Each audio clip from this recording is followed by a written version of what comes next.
ولكم ما السبب وبون أبديدا أبديدا جرات الرسبة بلسم أورمو وبون أبديدا أبديدا جرات الرسبة ديني كينيا درو دكانو في الهرو Asa eegama aga yoonaatti gara xumuraarra isiniif oolchine akkasumas akkuma duratti tuqne waa waliigalaa haala qabsoo Oromoof Oromiyaan keessa jirtu impaayera ittiin irra jirtu akka nu dhiyeessanii fi ajajaa olaanaa ABO of biraa qabna. Jaalmarroo Dirribaa Lammeessaa fuulduratti nuuf affeera.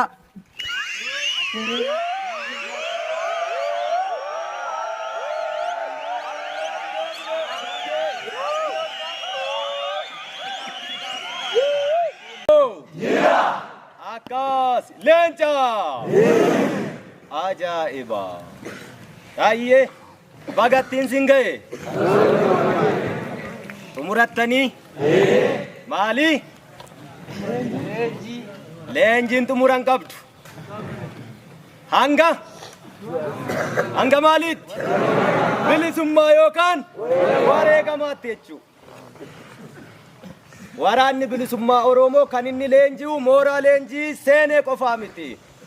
Jireenyi isaa, sochiin isaa, lolli isaa hundiyyuu yeroo hundumaa leenjii qaba. Garanumatti siqa. Hin dhageessisaa duuba sanatti. Maayikii fayyadamuu? Maayikii dheeraan qaba. Ayyee. Egaa kaleessa qeerroo bilisummaa Oromootti turtanii har'a kaadhimamaa waraana bilisummaa Oromoo ta'uuf leenjii haga isin barbaachisu jalqabaa fudhattanii gara miseensa waraana bilisummaa Oromoo ta'uuf amma gaa guyyoota moo sa'aatii moo daqiiqaa moo sakandii lakkaa'utti jirtu? Ni beektu akka akkas ta'e? Ofitti amantuu? Ayyeega kanaan dura leenjii bal'aa kennamaa ture ni beektu. Akkasumas Oromiyaa keessatti qeerroo bilisummaa Oromoo gaafa taatanis waraana bilisummaa Oromoo waliin lolaa turtanii yoo hin lolle ta'es qaama lolaa sanaa taatanii haga xurii qeencaallee taatu qabsoo bilisummaa Oromootti waa gumaachitanii turtanii har'a ammoo hidhattanii hidhannoo sammuu fi mudheeteen miseensa waraana bilisummaa Oromoo ta'uuf dirree leenjii waraana bilisummaa Oromootti argamtanii eebba guyyaa har'aa eebila 4 bara 2023 geessanii asumaanis silaagaa eebilli ji'a seenaa qabsoo bilisummaa Oromoo keessatti ji'a kabajamaa yaadannu isattiin dhufa amma yeroo leenjitanii xumurattanii gara miseensa waraana bilisummaa Oromoo taatanii jaarmiyaa waraanaatti dabalamtan isin warra ba'aa nurraa buusu qaawwa jirtu duuchu rakkoo jirtu furtu warra akkasii akka taatanittiin sin abdadha. Oromoonis akkasinitti kana guuttan ulaagaa kanaanis akka leenjitan waraanni bilisummaa Oromoo haala hamtuu keessatti kanaan dura leenji'ee lolee lolchiisee bakkoota hedduu bilisa baasaa ture. Sagantaadha qabna turre. Sagantaan sun bilisummaa haleellaa gaggeessinee lafa qabannee ittisnee irra turru hin turre. Namoota hin galleefis asumaan akka galuufiin barbaada. Sagantaan sun sagantaa humna waraanaa gahaa Oromiyaa bilisa baasuu danda'u ijaarrachuuf sanammoo hidhannoo gahaa ta'e itti hidhuuf diinarraa hiikuuf sagantaa saganteeffame ture jechuudha. Haleellaan guutummaa Oromiyaatti gaggeessinee raajii inni sirchi nurraa eegan yookaan kan faranjiin surprise jettu sichi nurraa eegani diina raasaa turre sana isa amma laaffatee mogoleen jalaa roqomaa jiru bakka qaama laafaasaa iddootti rukunnu sana hin geenye ga'uuf immoo hidhannoo mudhii sassaabaa turre sana wooboo isa har'a lakkoofsi isaa guddatetti hiineetu haleellaa sanatti deemuuf jirra. Achis ni geenya, hin shakkinuu, ni injifannaa jechuudha. Bakka sana ga'uuf akkatti deemne qabnaa, daandii irra deemne qabnaa, bu'aa bayii baane qabna, waan keessa dabarre qabna. Amma dhiyaanneerra. Shannuun jechaa turaniyyuu 50 jiraarra. Shannuun jechaa jiraniyyuu 100,000 ta'eerarra. Shannuun jechaa turaniyyuu miiliyoona 5 ta'eerarra. Miiliyoona 50 ta'eerarra. Oromoo hunda dhuunfateera. Waraanni bilisummaa Oromoo har'a akka kaleessaa sana miti. Guutummaa Oromiyaa keessatti qophiimatti jirra. Qophii sana itti guunna. Ati bakka sanatti dhaqxee nama guutu. Akkasittis hin beeka. Akkasittis of qopheessaa turtan. Akkasittis bobbaatu. Achi booddee inni fagootti kunoo jechaa turan iddootti kunooti jedhan sana bakka qaama laafaa sanatti deemnaa jechuudha. Bakka qaama laafaa sana gaafa rukunne akka har'aa waraana bilisummaa Oromoo lakkoofsaan baay'isuu fi hidhannoo mudhii isaa itti hidhuuf diinarraa waa harcaasaa turree bahaa turre sana hin ta'uu jechuudha. Neettis nasi akkuma jettani achuma iddoo jennettis ni mirmirsinaa jechuudha. Hin shakkiin isa kana. Kanaafuu yeroo weerara gaggeessaa turre Oromiyaa keessa yeroo socho'aa turre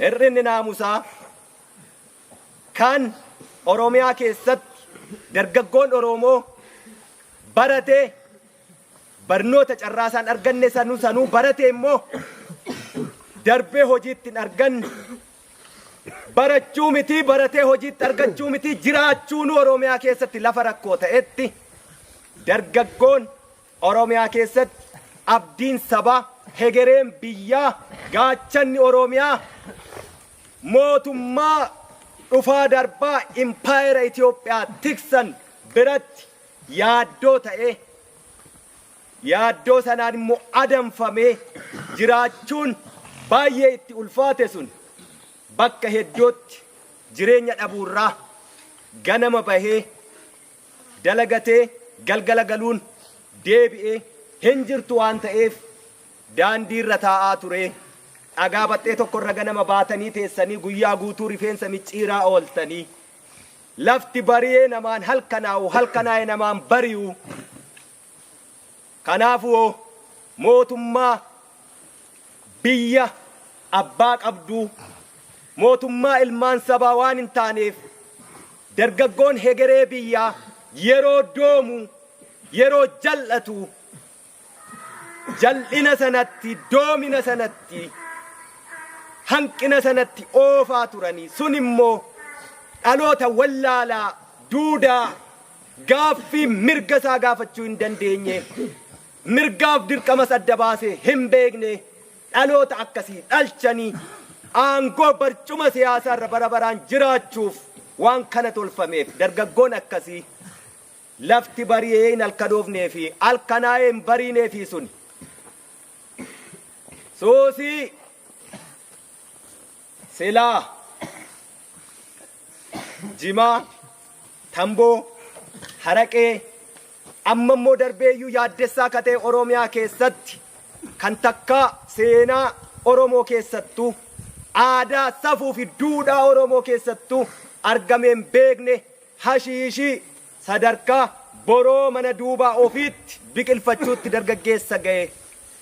Dargaggeessi akkasii yeroo sochoone bakkoota adda addaatti tarkaanfiin fudhatamu mootummaan laafaa roqomaan milishaansaa poolisiinsaa waraannisaa qawwee bakka adda addaatti harcaasu qawween Oromiyaa keessatti yaaddoo akka taatuu fi dargaggeessa hojii dhabee dargaggeessa dhiitame, dargaggeessa barnoota dhabe, dargaggeessa bayee galuu dadhabe, qawween dargaggeessa akkasii harka galaa. Oromoon, Oromiyaan, sabni, saboonni cunqurfamoon hedduun ollaa fi Oromiyaa keessa illee jiran rakkoo keessa seenamaa ture. Kun dhugaa jiruu fi mul'atu. Haala akkasii keessattis laafinoota jijjiraniin waraanni bilisummaa Oromoos bakkuma adda addaatti mooraa leenjii adda addaa banuun, mooraaleen leenjii banaman silaa yoo dandeettii namaa gabbisuu ta'e, yoo hidhannoo fi sammuutiin gabbisanii baasuu ta'e, gabrummaa qolichuuf yoo ta'e bareedaa ture. Kana ta'uu hanqachuu seenaa waraana lixaa dhiyoo kanaatiin kan beekamu lafatti qulqullaa'ee leenji'ee ba'u sirnaan dafqa uka keessaa cobsee beela'ee dheebotee gangalatee waraana akkasii akka kaleessaatti ka uummanni Oromoo dafqa keenya iyyuu akka shittootti jaalatu waraana bilisummaa Oromoo kaleessaa sana deebisna. Sirna dhablummaa, gadummaa, ayyaalaallattummaa, hantuuta, gumbii uru, dabeessa haadhaaf abbaa isaa irratti gootaa isa akkasii sana qulqulleessaadha deemna. Isin warra akkasiiti. Warra kaleessa biyya keessatti bakka adda addaatti Oromoon gumbii isaa onsee, kiisii isaa onsee, ilmaan isaa hagarsee osoo nu leenjisuuti deebi'ee Oromoo irratti rakkoo uume. Isa akkasii ni qulqulleessina. Rirma dhaaba keessaa, ayyaalaallattummaa, sirna dhablummaa garree bira hin dabarru.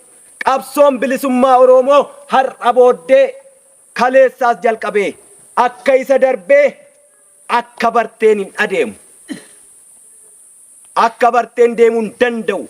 Har'a Oromoon qaaniin gabrummaa isheen keessa jirtu waggaa gaafa 1860moota 70moota keessaa ka'ee koloniin tokko jedhee ilmaan Oromoo Walloo irraa eegalee hanga 19 Boorana irratti xumuratee dhaabbatuutti kaasee har'a hanga bara 2023 keessa jirruutti waggaa 160moonni darbani gabrummaan nuti kana keessa turre baay'ee ulfaataa qaanessa. Kana keessaa ba'uuf hurursuu, sossobuu, harka irra dibanii darbuu, osoo malaasiin hooquu sanaan galma hin ga'u. Kanaafiyyoo sirni dhablummaa akkasii nu keessaa ni buqqaa. Bakka hin qabaatu. Ulee seeraatu jira. Uleen seeraa aangoo miti. Uleen seeraa guddummaa, furdummaa, gabaabummaa, dheerummaa, qallummaa miti. Uleen seeraa daa'imayyuu yoo ta'e itti kenname qajeelfama, kaayyoo fi akeeka tokkittii qabnu baanee fi sana jaarmiyaa tokkittii kaleessa jaallan kan akka Jaalelemoo Qilxuufaa har'a nuti as teenyee qawween balbala keenya jirtu. Oromoon inni kaleessa gurra qabatee namatti iyyu har'a dura namaa tarkaanfatee wareegamu osoon jiraatiinu. Warri kaleessa baargama ce'anii qawwee barbaacha Oromoof, warri kaleessa qawwee barbaacha Oromoof Sumaalee dhaqani sabummaallee akka jijjiirratan taasifamani. Qawwee barbaachaaf Oromoo taanee Oromoof manaa baanee qawweef jecha Sumaalee taanee manatti hin deebinu warri jedhe. Warri kaleessa amantii kutaa gandaan lagaan gargar hin baanu jedhee shinniigaatti waliin awwaalame. Har'a silaa isaan guyyaa sana hin darbani. Wareegamni isaanii gaafasi. Osoo garuu guyyaa sana waan sana sharafanii irbuu Oromummaa sana sharafaniiru ta'ee isaan gootan turre. Arrabsamaa jiraatu turani. Baga wareegaman isaan nutu garuu har'a wareegama isaan kaleessatti wareegaman sana faajjii isaanii guca isaan qabsiisani ittiin qoosaa jirra, ittiin qoosuu hin qabnu. Sabni har'a laafaan abbaan fedhe boossisu, sabni gandaan ijaarrachuun salphaa ta'e, sabni amantii kutaan ijaarrachuu lagaan ijaarrachuun gartuun ijaarrachuun salphaa ta'e addunyaa kanarraa yoo jiraate saba Oromoo qofa. Sabni akka sabaatti uwwedhee waliin ka'ee hin lolle, yoo lolammee guduunfachuu hin dandeenye yoo jiraate har'a Oromoo qofa nama qaanessa. Akka amma jirru kanatti akka amma hojjechaa jirrutti iyyuu galman ga'u dachaa kuma dabalu nu gaafata. Kanaaf isin yeroo asii baatanii sochootan maleeka ta'uu isin gaafata. Saba keessaniif diina keessaniif immoo nama gara allaafne gara mureessa summii ta'uu isin gaafata. Yoo akkas ta'e malee diinaa gaditti hojjenne, diinaa walqixa yoo hojjenne galma hin geenyu. Diina injifachuu ka dandeenyu yoo isaa ol taane qofa. Dadhabbiin irra dadhabamu, beelli irra beelahamu, dheebuun irraa aduun irraa dhokkeen irra keessa gangalattani. Inni kun boru dirree lolaa irratti dhiiga dhangala'u hanqisa, hin dadhabinaa. Boru sinii gala.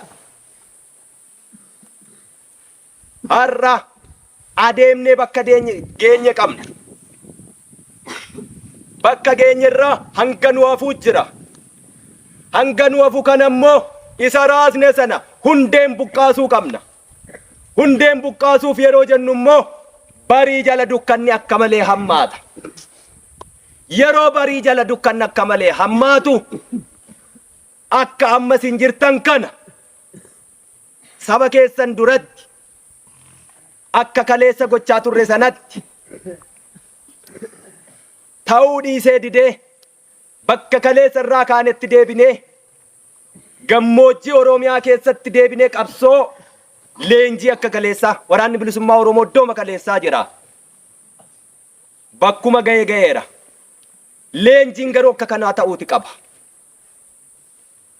Jabaaf laafaa isa dhugaaf haqaaf dhaabbate isa immoo haala yeroo ilaalee nutti dabalame kan adda baafannu bakka akkasii kanatti. Oromoo yeroo hundumaa waan laaftuu barbaada. Namni tola bilisummaa argate hin jiru addunyaa kanarratti. Bu'aa bayii kana jabina kana gaara dhiibuu kana yoo dandeenye qofaadha.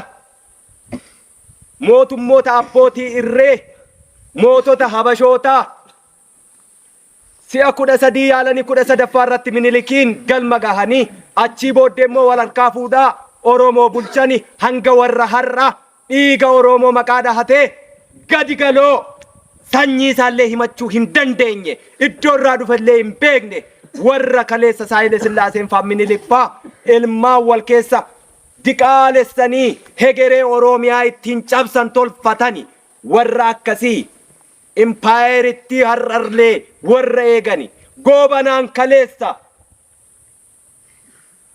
Minilik waliin duulli inni Oromoo irratti gaggeesse Minilik lubbuun jira nama jiru waliin har'a garuu mootummaan maqaa Oromoo dhahatee masaraa mootummaa keessa jiru nama lubbuu qabu waliin miti ekeraa waliin Oromoo bulchuu barbaadaa jechuudha. Oromoo kun ni ta'a hin ta'u ta'uufis hin jiru. Itti dhumanna hin baqannu harkaan laannu hin jilbeeffannu ni mo'anna mooti. Xumurri isaa injifannootiin goolabama. Haala akkasii dukkana barii jalaa kana dameen mukaa tokko yoo fottoqe baalli yoo irraa harca'e hanga mukti sun hiddisaa hin buqqa'initti lafa keessa fageeffatee albuuda lafa keessaa biyyee keessaa fi bishaan argatutti mukichi yoomiyyuu rakkoon qabaatu ABO'n woboon yoomiyyuu hiddisaa lafa keessa jira hin buqqa'u gadeen ayyaan laallattuun kan olola jaala baluu jedhan dabeessi lolee lolchiisne hantuutni sila jedhe gumbii uru dabeessa haadhaaf abbaa irratti goota warri akkasii immoo baalli nutti harcaa'anii jiraa jechuudha. Baalli nutti harca'u akkasii kuni magariisummaa gaafa hundee mukaa jirma guddicha isa hiddisaa lafatti ejjerra jiru bareedinaa ayyaana surraa midhaagina sana qabu sana dhaba ni gogaa biyyee ta'aa jechuudha. Isa akkasii ayyaan laallata akkasii ni sirreessina. Akka kaleessa walii hooqanii walii hooqsanii walii mooqanii darbuun hin jiru.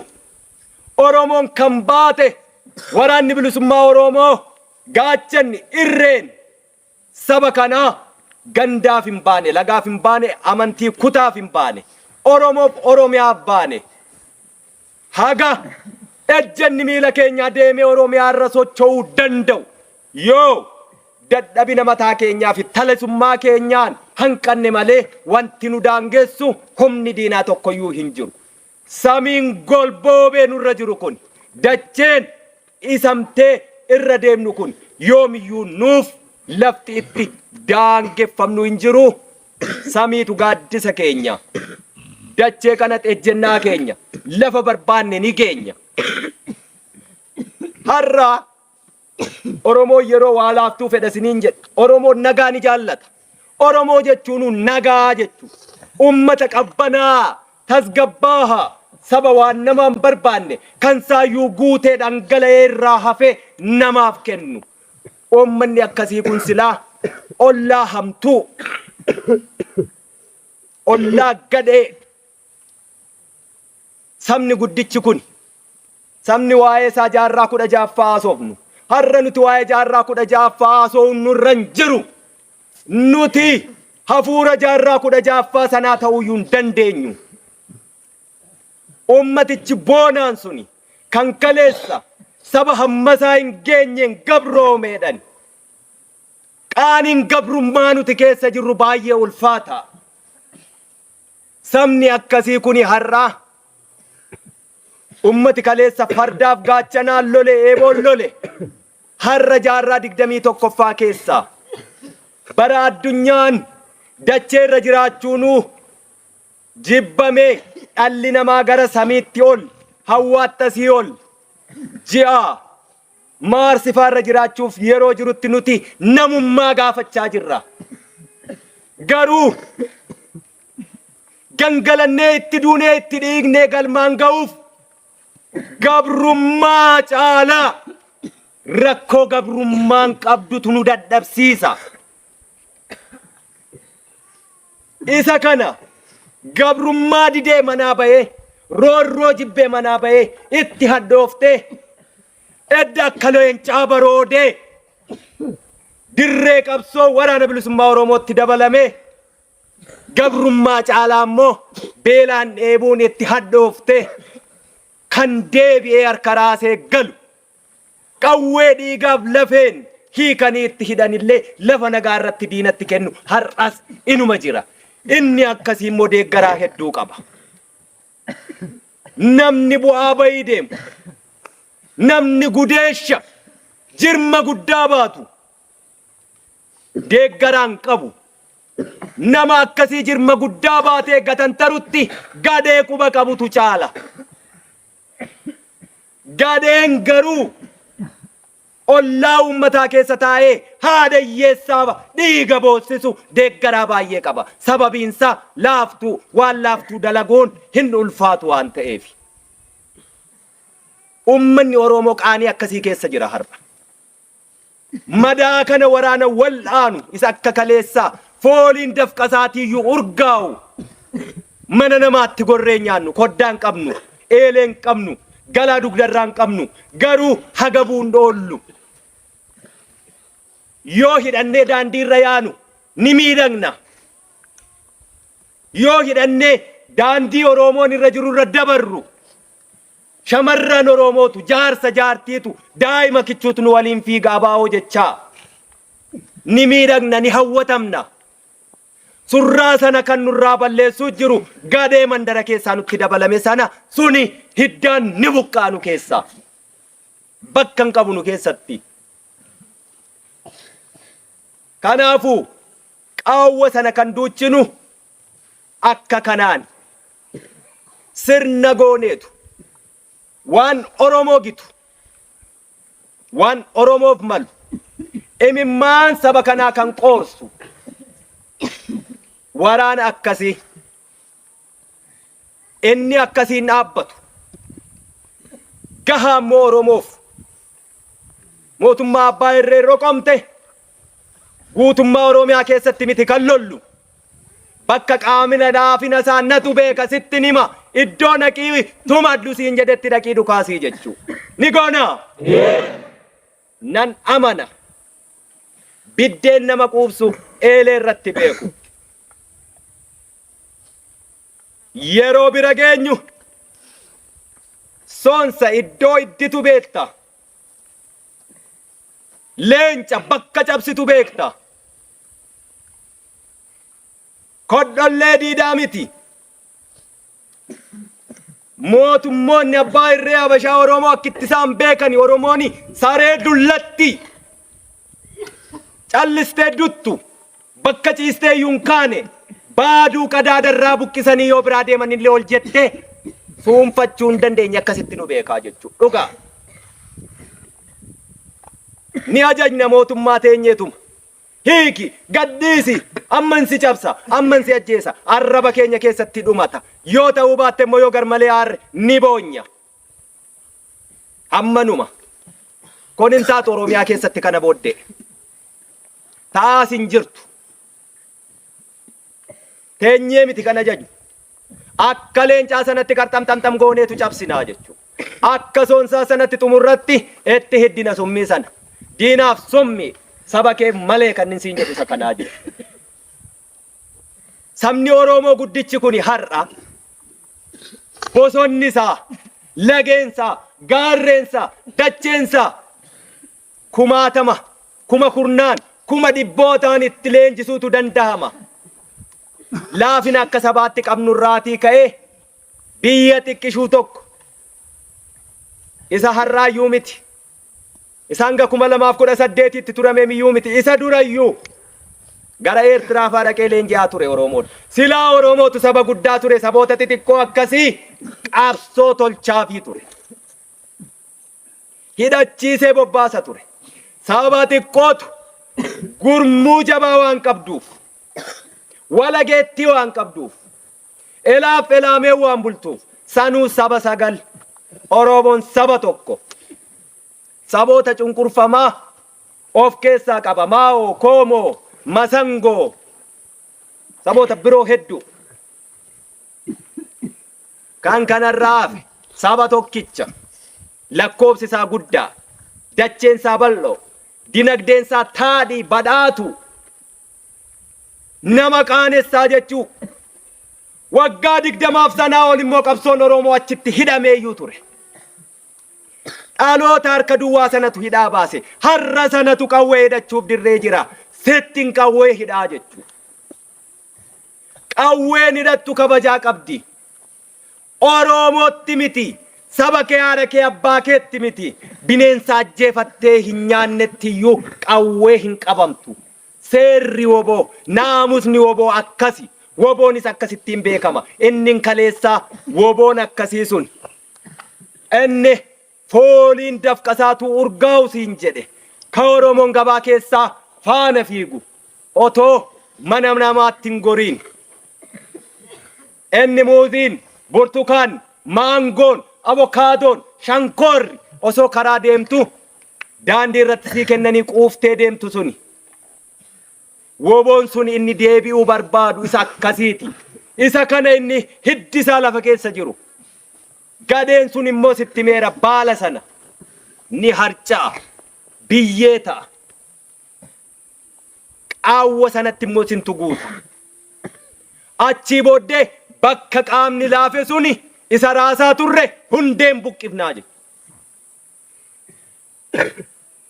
ummanni Oromoo mi'aa waraana bilisummaa Oromoo waraanni bilisummaa Oromoo soogidda lafa keessaa ta'uu ishee bareeramu.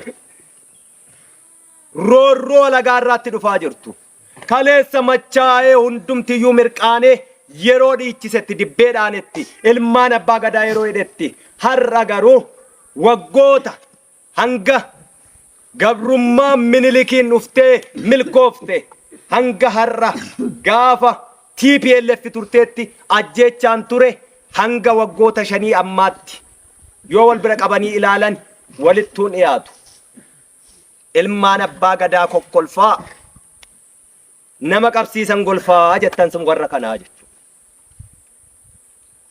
Oromoon waraana isaa qabaa akkatti wallaales immoo ni qaba. Dhaamsi ani qabu. Ibiddi yoo sirnaan qaban dukkana keessatti dukkana saaqaa ifatu anga'a. Nyaata ittiin bilchaata. Jireenya namaaf barbaachisa. Ibiddi garuu naamusa ala yoo qabame mana sana iyyuu ni guba. Mana keessatti nyaata bilcheessan. Ardii dachee kana ni guba. Waraanni ibidda. Haafa lafaa irraa funaananii olola.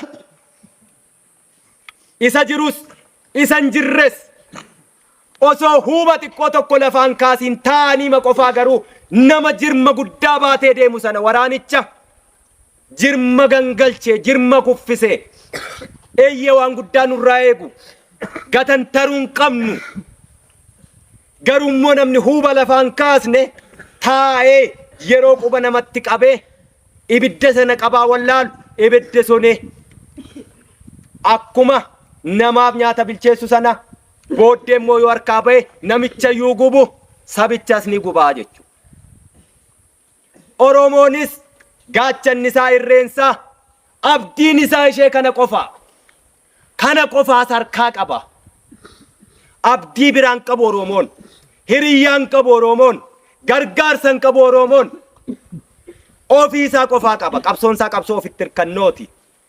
Ilmaan isaati waraanni bilisummaa Oromoo urjii miti samiirraa gadi hin roobne. Dhakaa lafarraa funaanamee dhufe miti. Ummanni Oromoos waraana isaa gaachana isaa sana isa wareegama kaffaluufii jiru sana kaayyoo akeeka inni irratti wareegamu sana akka guduunfatuuf obsa dandahuu eesaa weellisaan Oromoo sagal dhokse sagal obse sagal gorse jedhe sana warqii morma isaarraa sana cirracha gatii hin qabne akkan taasisnetti ummanni Oromoos waraana bilisummaa Oromoo haafa huuba yoo waraqaa adii guddaa asitti maxxansan waraqaa adii guddaa sanarra immoo dhoqqeen xiqqoon tokko halaala irraallee mul'anne jiraatte Oromoo maal argita yoodhani waraqaa guddaa bal'aa abdii hegeree irratti barreessan jechuurra barbaadee dhoqqee xiqqoo tokko keessaa baasu osoo hin taane waraqicha adii jira.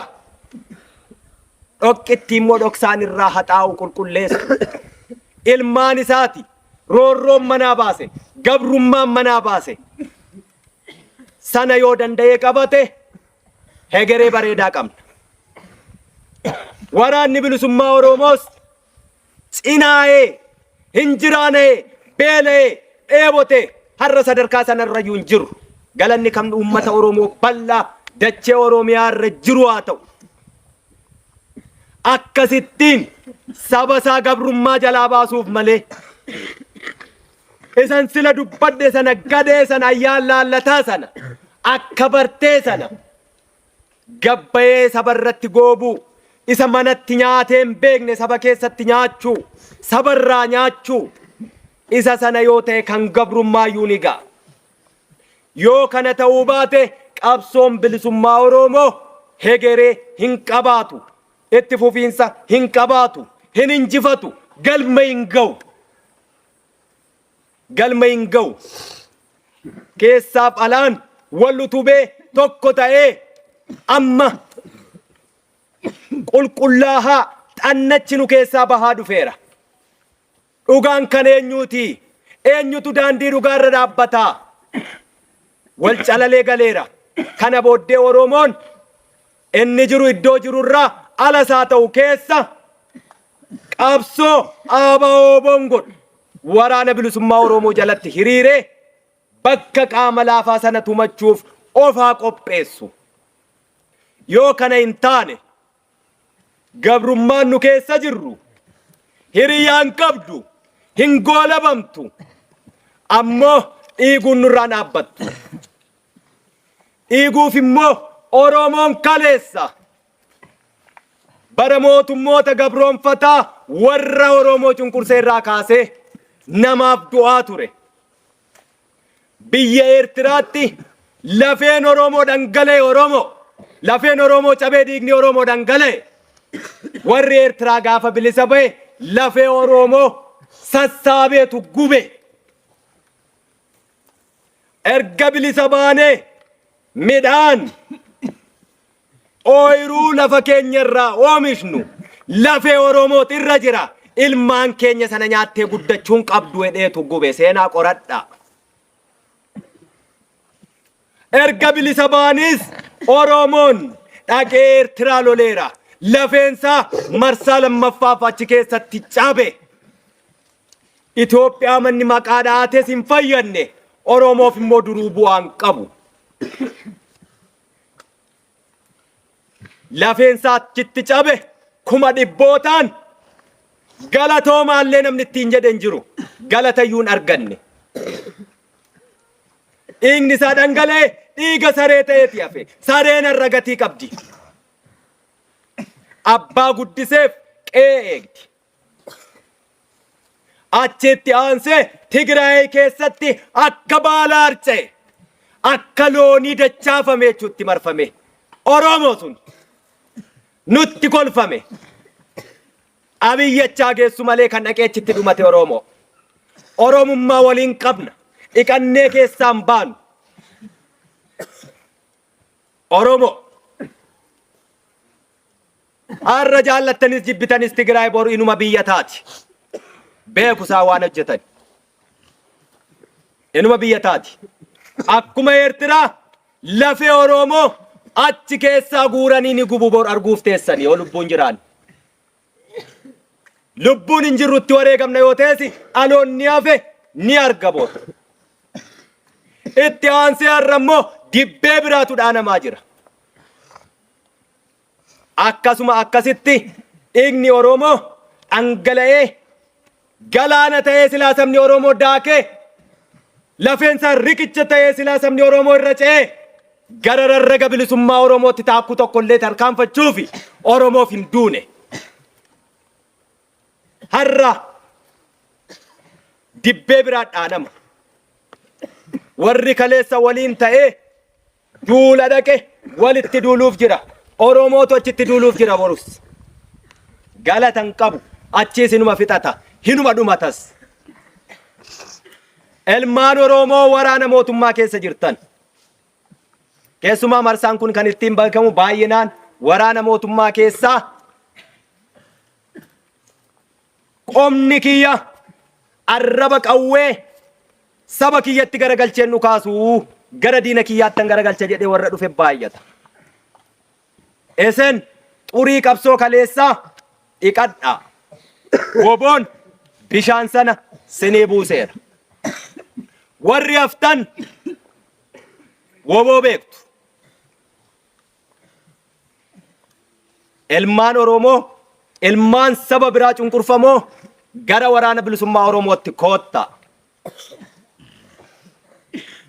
Waraana mootummaa keessatti har'a nyaattanii dhuguunuu isinitti ulfaateera. Tokko tokkoon badaa qabamtanii lafa haatiif abbaan keessan sinin argine lafa immoo nama akka jaalaatti hin qabdani kaayyoon qabdani jireenyaaf dhaqxani maallaqaaf dhaqxani jaala akkasiitu achitti kufeedhee nama seenaa isinii himu hin qabdani akkasittiin du'a hin taaneen du'ina seenaa garagalchaa laala wal jalaan dhumataa Oromoo fi hin taane warruma duutaniifuu galatan qabdanii sirbanii sin sirbisiisanii si onnachiisaniitu abiddatti si oofani. Keessaa deebi'a. Waraanni bilisummaa Oromoo obboleeyyan keessanii hin sodaatinaa itti koottaa. Qawwee keessan hidhannoo keessan saba keessaniif Oromiyaaf sabaaf sablammiin har'a Itoophiyaa keessa jiru hundi wal ta'ee wal dhaga'ee qawwee kaasee dilbata deengaddaa warri Amaaraa biyya isaanii keessatti hiriira ba'an humni addaa isaanii rasaasa miti ulee tokkoon nama tokkotti hin buune. Oromiyaa keessatti Oromooni har'a du'a gadhee du'aa jira. Otoo hiriira bayaa dachee abbaa gadaa sirna gadaa sakaleessaa san ka addunyaanuu nurraa dhaalte dimokiraasii walqixxummaa bilisummaa dagaagina tokkummaa Oromiyaa akkasiiti barbaanna. Sanaaf kan qabsoo gaggeessuu jiru. Sanaaf kan lafee cabnus dhiigni keenya dhangala'us lubbuun keenya ba'us cidha keenya akka ta'etti kan gammadaa wareegamnu. As deebi'a du'a taane hin du'ina. Ummanni Oromoo har'a afaan faajjii deemaa jiru. Araara Oromoo yoomuu nagaa yoo eebbisus yoo ka'us yoo galus yoo ba'us yeroo hundumaa Oromoon nagaa dubbata. Hayyuun isaa nagaa dubbata. Jaarsi isaa nagaa dubbata. Har'a nagaan yoo qabsoo bilisummaa Oromoo dhiiga kaleessatti dhangalaafnee fi lafee kaleessatti cabsinee fi lubbuu kaleessa itti dhabne hin sharafu ta'e gaaffii Oromoon gaafate guutummaa guutuutti ni deebise yoo ta'e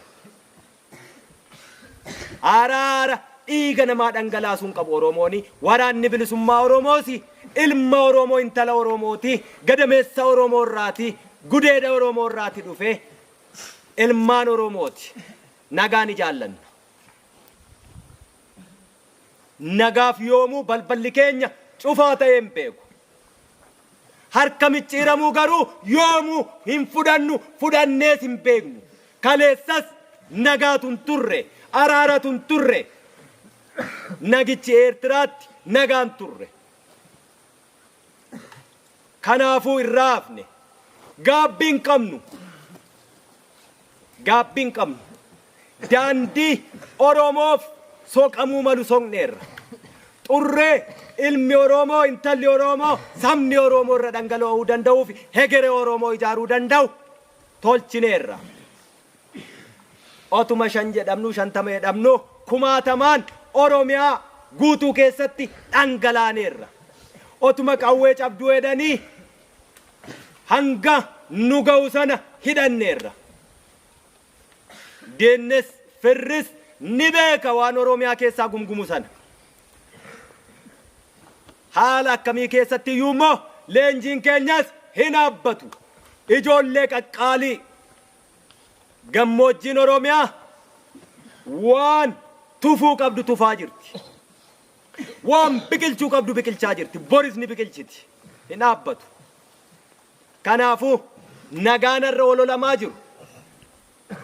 Kaleessa sagantaa siyaasaa iyyuu hin qabanii shiftaa har'a sun Abiyyi biran jiru maal jennaan sagantaa siyaasaa keenyaa beeka hin dubbatu. Sagantaa siyaasaa keenyaa beeka. Woboon isa irbuu sharafe miti. Woboon isa har'a eebila ji'a gaafa shinniigaatti jaallan hoggantoonni abaa'oo yeroo sana qondaalonni waraanaa wareegamanii sanan sharafne alaabaansaa sanuma heerrisaa seerrisaa sagantaan siyaasaasaa naamusnisaa kaayyoonsaa isuma sana akeeknisaas isuma sana kan irraa harca'e kaleessas jira har'allee jira. Sun ammoo hiddi sun hangam buqqaanetti baalli nurraa harca'e ofumaati simboo dhaba ayyaana dhaba surraa sana dhaba magariisummaa sana dhaba. Inni iyyuu faayidaa qaba.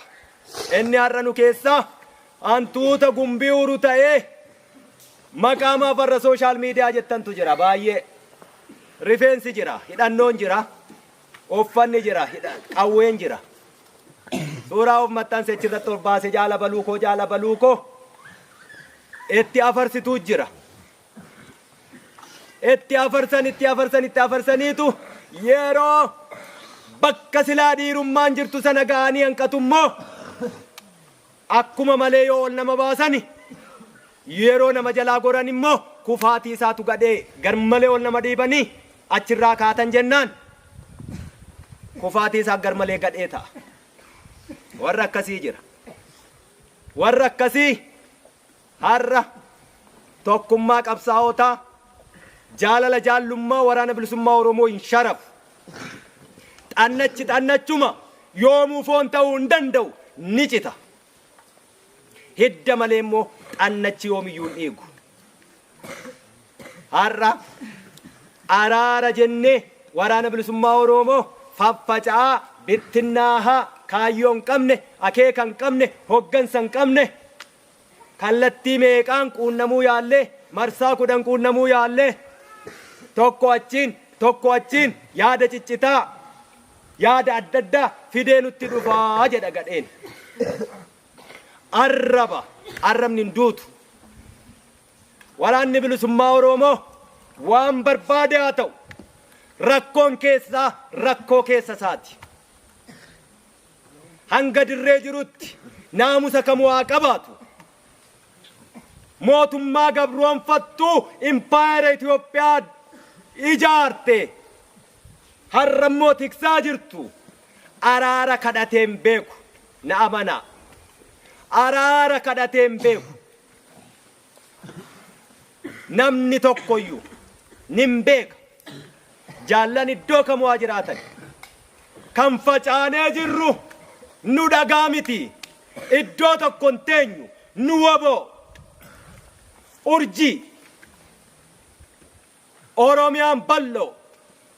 Faca'iinsi keenya akkasi. Hanga fa'uu hanga barbaade rakkoon kamuu jiraattu. Impaayera Itoophiyaa yaada ciccitaa adda addaa qabannee mootummaa gadi galoo irraa kana hin kadhanne eenyuyyuu jechuudha. Kun dhugaa jirtu. Warri ololu maqaa araaraan nu cabsee bareera. Nagaa waan jaallannuuf. Hoggantoota keenya cabsee harkatti galfateera. Hidheera, darareera. Har'a immoo haftee hambaa daa'ima abbootii ishee irraa qabsoo fudhattee kuftee kuffisaa jirtu kana qawween injifachuu hin danda'u. Yoo danda'e ololaan akka sangoota burree sana gargar diddiigee injifachuuf Oromoo akkasitti cabsee bare waan ta'eef hin danda'amu har'a sun. Rakkoon keessa keenyaa naamusumaa fi seera woboon qabuun keessa keenyatti sirrata. Kanaan ala woboon kamuu eessayyuu jiru namni kamuu kadhaa mootummaa kana dhaqee hin jiru. Mootummaan kun garuu nu kadhateera.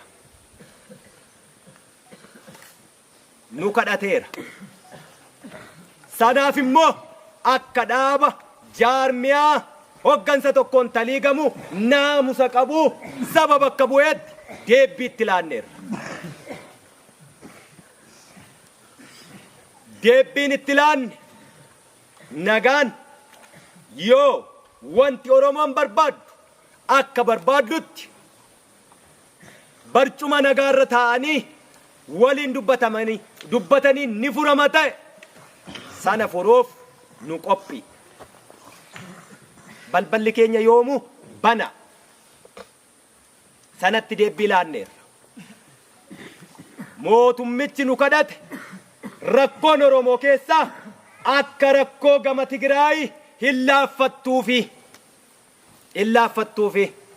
Kanaaf bakka nuti argamne warri qaama sadaffaa jechaa turre argametti hin argamne.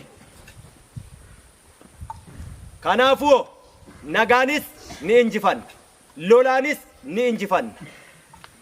Bakka sanatti hin argamne. Borus yoo jiraate hin sodaannu nuti. Haqa san harkaa qabna.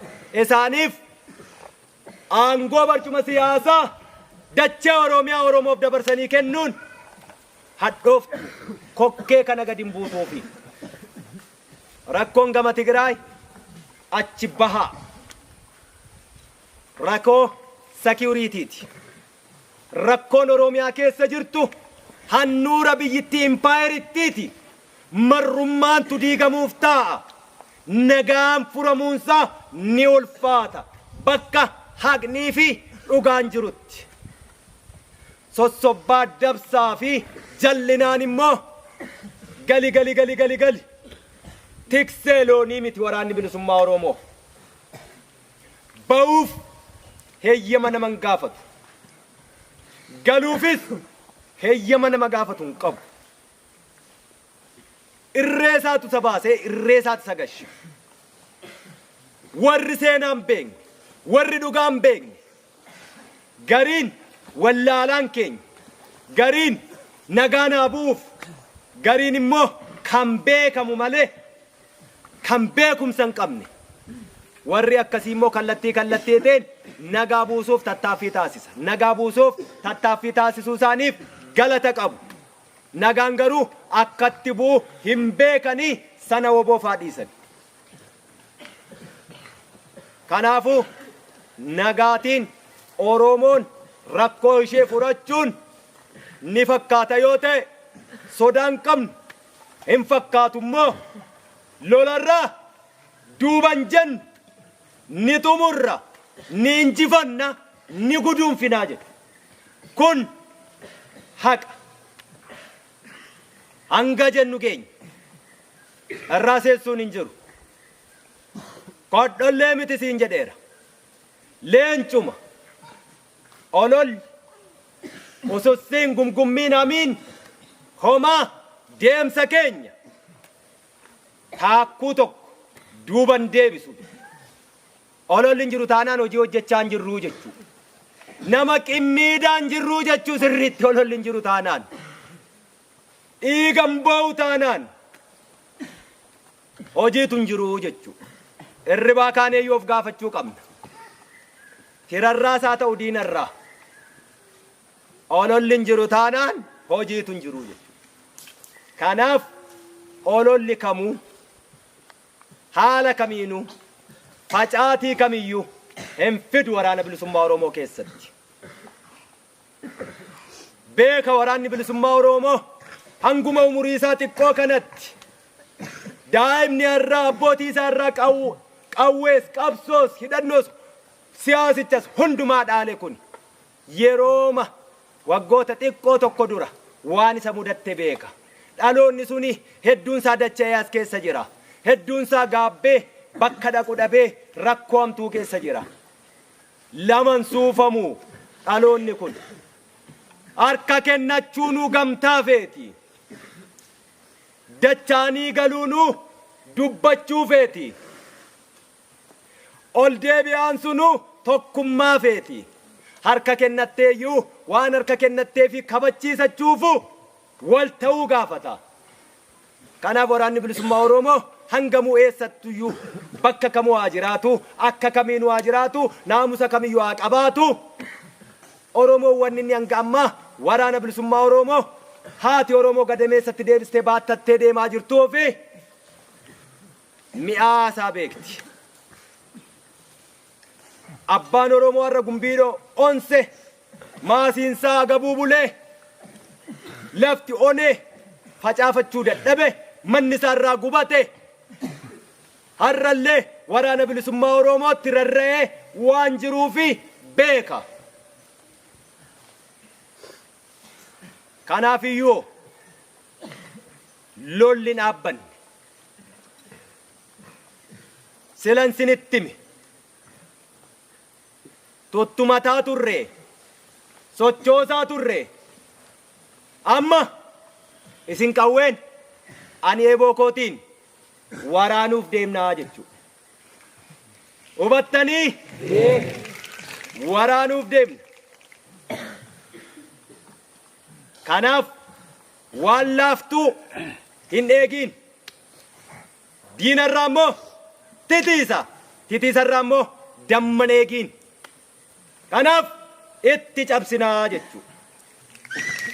Itti cabsinaa. Akkasiin galma ga'a. Oromoon abbootiin keenya kaleessaa warri seenaa beeku. Gabrummaa waan isaan goote warri beeku. Qawwee kaasuu miti. Tabba yookaan tulluutti ol baanee waltaanee yoo fincoofne fincaan keenya iyyuu diina keenya galaanatti naqaa jechaa ture. Har'as boo'ichi akka ga'u, dhangala'uun dhiigaa akka ga'u, cabuun lafee akka ga'u, ba'uun lubbuu akka ga'u, salphinni akka ga'u, hidhamuun dararamuun sinsilaa waan irraa haasaan iyyuu miti amma.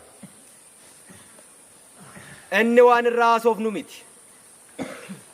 Qaanii akkasii kana keessaa ba'uuf goblaa waraana bilisummaa Oromoo jalatti, waamicha waraana bilisummaa Oromoo jalatti akkuma kaleessaa inni harka duwwaa fincile dhagaa darbate dhagaan burtukaana buusuu jedhanii inni itti qoosanii mootummaa addunyaa nu hiriyyaa tolfattee dinagdee itti dhangalaastee gargaarsa itti dhangalaastee meeshaa barri qabu hidhachiisteeyyuu akka dhagaatti walirraa gadi konkolaachise. Har'ammoo sun dirree jira. Dhaloonni qeettafe.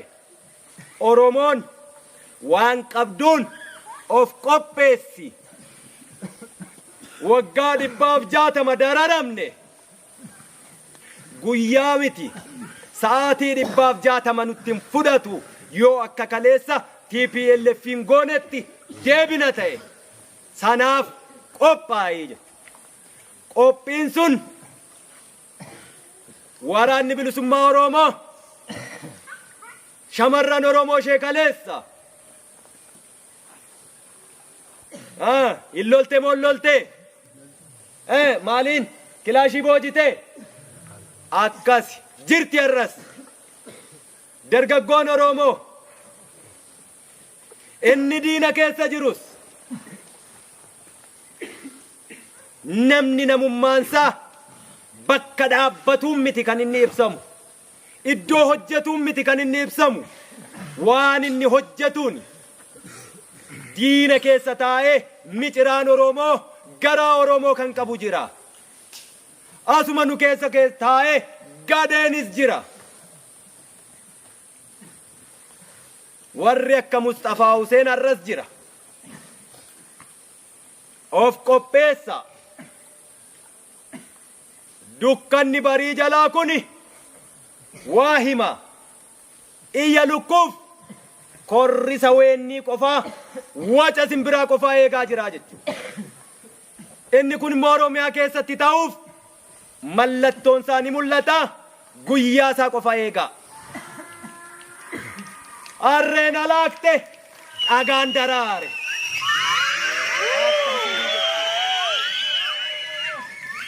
Ni milkoofna. Haqa qabna ni injifanna. Dadhabbii qabdu karaa dheeraa deemtu. Sinitti hime warqii sana ta'a. Oromoo isa kaleessa isin beeku. Isa kaleessa reebnee ofirraa deebisnee dadhabnu. Isa akkasiitu sin eegaa jira. Akkasittis sin eegaa jira. Xurii gadheen nutti dibe nurraa haqa. sansakkaa fi naamusa woboon cuuphamaa turtani kudhaan madhaa ittiin baha Oromiyaa keessatti ifa urjitaa angaa mul'adha.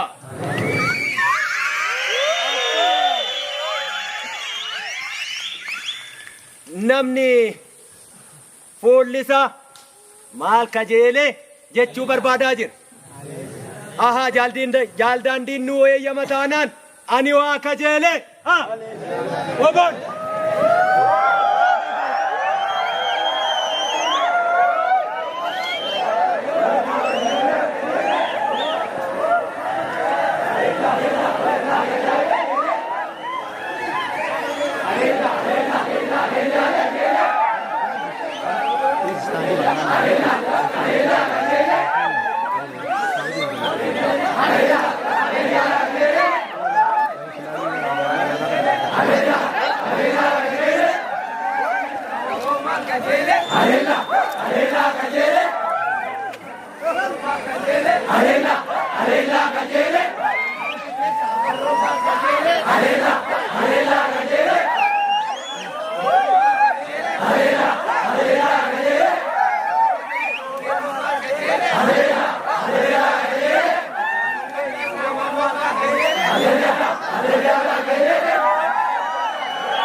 Hallelujah.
Somnu, Shada Burle, Wali Galle.